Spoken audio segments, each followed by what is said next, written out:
ഗുരുവായൂരപ്പന് പുതിയതായി നിർമ്മിച്ച ദീപസ്തംഭം ഇന്ന് ത്രിസന്ധിക്ക് തിരിതെളിയും. 1201 ആണ്ട് മിഥുനമാസം 1 തീയതി തിങ്കളാഴ്ചയായ ഇന്ന് വൈകിട്ട് ഏകദേശം 6 മണിയോടുകൂടി ദീപസ്തംഭത്തിൽ ജ്യോതി തെളിയും. 300-ൽ പരം ദീപനാളങ്ങൾ ഭഗവാന്റെ തിരുമുമ്പിൽ പൂത്തു നിൽക്കുമ്പോൾ അതൊരു പുതിയ ചരിത്രമാകും.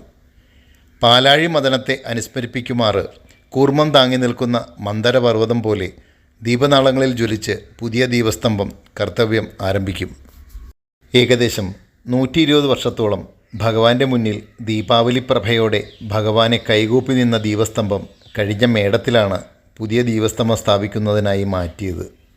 കഴിഞ്ഞ 2 മാസത്തോളം ദീപസ്തംഭമില്ലാത്ത തിരുനടയിൽ നിന്നാണ് ഭക്തർ ഭഗവാനെ കണ്ടിരുന്നത്. കഴിഞ്ഞ ആഴ്ച നിലമ്പൂർ തേക്കിൻ കാതൽ കൊണ്ട് തീർത്ത തേക്കിൻ കഴ സ്ഥാപിച്ചു.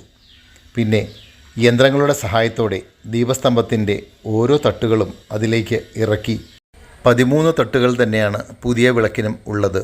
അവ ഓരോന്നും വലിപ്പമനുസരിച്ച് തേക്കിൻ കഴയിലൂടെ ഇറക്കി യോജിപ്പിച്ചു.